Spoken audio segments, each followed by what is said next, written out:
காட்டியது எல்லாமே நம் உம்மத்திற்காக வேண்டினான்.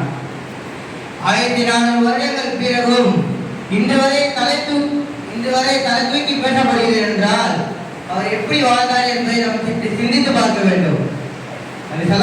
அவர்களை அல்லாஹ் தஆலா பிறப்பதற்கு முன்பாக வரவேற்றார்.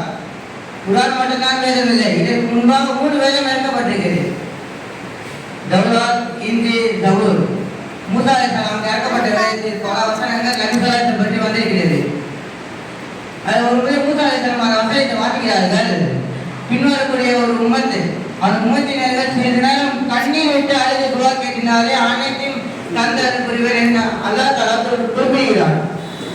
மூசா அலைஹிஸ்ஸலாம் கேட்கிறாங்க அல்லாஹ்விடம், யா அல்லாஹ் அந்த உம்மத்து நான் தான் அப்படி கேட்கிறாங்க. அதுக்கு அல்லாஹ் தஆலா சொல்கிறார், இல்ல பின்னாடி இருக்கிற உம்மத்தை அகமதியா என்று சொல்கிறார். அடுத்த வரையில அடுத்த வசனம், பின்னால் இருக்கக்கூடிய ஒரு உம்மத்தினர் அனைவரும் சொர்க்கத்துக்கு போயிடுவாங்க என்று அந்த வசனத்தில் குறிப்பிடப்பட்டிருக்கு. மூசா அலைஹிஸ்ஸலாம் மீண்டும் கேட்கிறாங்க, யா அல்லாஹ் இது எந்த உம்மத்தினருக்கு அப்படின்னு கேட்டாங்க. இது பின்னால் இருக்கக்கூடிய உம்மத்தை அகமதியாக்குதா என்று சொன்னார்கள்.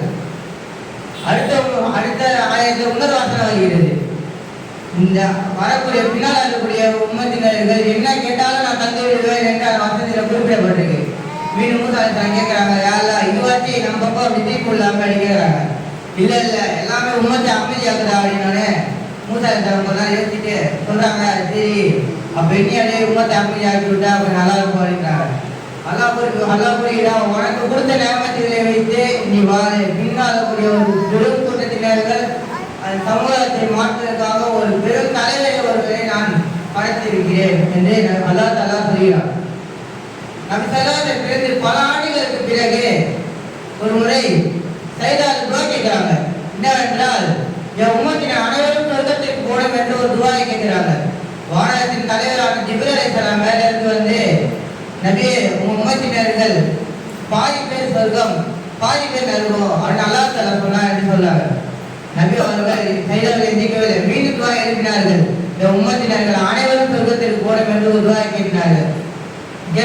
அது ஜிப்ரீல் அலைஹிஸ்ஸலாம் மீண்டும் மேலே அல்லாஹ் தஆலா மீது ஒரு வகை அனுப்பினார். என்னவென்றால், உம்மத்தினர்கள் 75% நபர்கள் சொர்க்கம், மீதி 25% நபர்கள் கேள்விகள் கேட்கப்பட்டு சொர்க்கமா நரகமா தீர்மானம் செய்யப்படும் என்று அல்லாஹ் தஆலா சொல்லி அனுப்பினார். விடவே இல்லை. அடுத்த துஆ, என் உம்மத்தினர்கள் அனைவரும் சொர்க்கத்திற்கு போடும் என்று ஒரு துஆ கேட்கிறாங்க. மீண்டும் ஜிப்ரீல் அலைஹிஸ்ஸலாம் மேலே இருந்து இறங்கி சொல்கிறார்கள், நபியே நீங்க கேட்ட மாதிரி உங்க உம்மத்தினர் அனைவரும் சொர்க்கம், ஆனால் கேள்விகள் அவங்க செய்கிற தீமைகளுக்கான கேள்விகளை கேட்கப்பட்ட பிறகுதான் சொர்க்கமான நரகமா என்று தீர்மானிக்க செய்யப்படும் என்று சொன்னார்கள். ஜிப்ரீல் அலைஹிஸ்ஸலாம் சொல்றாங்க, நபியே உங்க உம்மத்தினர் அனைவரும் சொர்க்கம், அவங்க செய்த பாவங்களுக்கு நரகத்தில் வேதனை அனுபவித்த பிறகு உம்மத்தினர் அனைவரும் சொர்க்கத்துக்கு போய்வார்கள் என்று சொன்னார்கள். இன்னொரு முறை நபி ஸல்லல்லாஹு அலைஹி வஸல்லம் சையதால் இருக்கும்போது மாணவர்களின் தலைவரான ஜிப்ரீல் அலைஹிஸ்ஸலாம் மீண்டும் ஒரு வகையை அல்லாஹ்விடமிருந்து எடுத்துக்கொண்டு வருகிறார்கள். அல்லாஹ் சொல்கிறான், நபியே உங்களுக்கு 2 ஆப்ஷன். ஒண்ணு, உங்க உம்மத்தினர் அனைவருக்கும் வசீலா செய்யலாம். 2வது ஆப்ஷன், உம்மத்தினர்கள் 3 பகுதி சொர்க்கம், மீது ஒரு பகுதி கேள்வி கேட்கப்படும் என்று அல்லாஹ் தஆலா அனுப்புகிறார். அவர்கள் 2வது ஆப்ஷன் எடுத்துக்கிறேன், என் உம்மத்தின் அனைவர்களையும் நான் சிபாரிசு செய்து நான் சொர்க்கத்திற்கு நான் கொண்டு சென்றேன் என்று ஜிப்ரீல் அலைஹிஸ்ஸலாம் சொல்லி அனுப்பிவிட்டார்கள். சிந்தித்து பார்க்க வேண்டிய வாழ்ந்து முடிந்த அவங்க 63 காலமும் உம்மத்திற்காக அர்ப்பணித்துக் கொண்டார்கள் என்பதை சிந்தித்து பார்க்க வேண்டும்.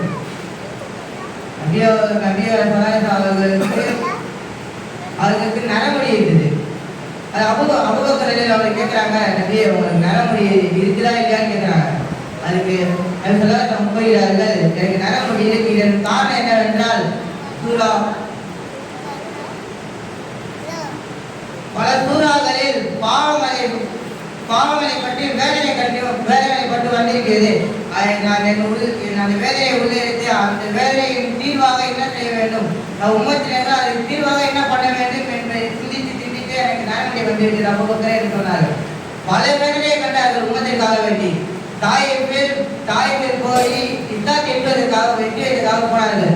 சிறு குழந்தைகள் எல்லாம் கல்லால் அடித்து ரத்தம் தொட்ட அந்த ஊரை விட்டு வெளியேறினார்கள். மேலிருந்து வந்தார்கள். 2 மலையை கூட்டு வந்து இந்த தாய்க்கு பக்கத்துக்கு 2 மலையையும் ஒன்றிய தாயின் அழித்திடலாமா என்று கேட்டார்கள். கூறுகிறார்கள், அப்படியே செய்திட வேண்டாம். நாளைக்கு இது பின்னால் வரக்கூடிய சமூகம் மாறுவதற்கு வாய்ப்புகள் இருக்கிறது. ஆனால் அந்த மாதிரி எது செய்திட வேண்டாம் என்று சட்ட இந்த வார்த்தைகளை கூறுகிறார்கள். மரண வரையே வருகிறது, ரூபு பிரியும். அந்த வழியை பற்றி ஜிப்ரீல் சொல்கிறார்கள், ஜிப்ரீலே இவ்வளவு வேதனையா இருக்கிறது, என்ன செய்வது அப்படின்னு கேட்டார்கள்.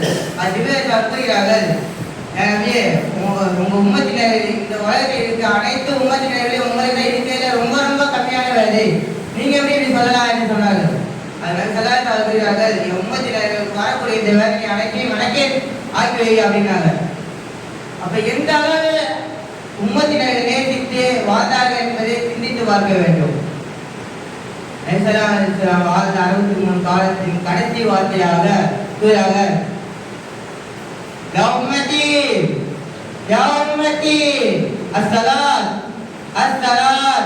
உம்மத்தார்களே தொழுவுங்கள் தொழுவுங்கள் என்று நபிசலாசல் கடைசி வார்த்தை கூறுகிறார்கள்.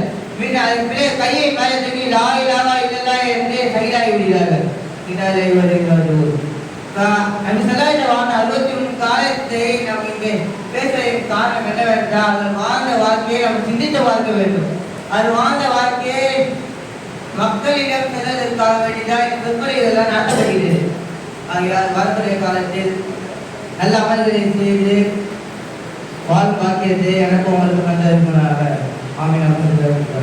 அஸ்ஸலாமு அலைக்கும் வரஹ்மத்துல்லாஹி வபரகாத்துஹு.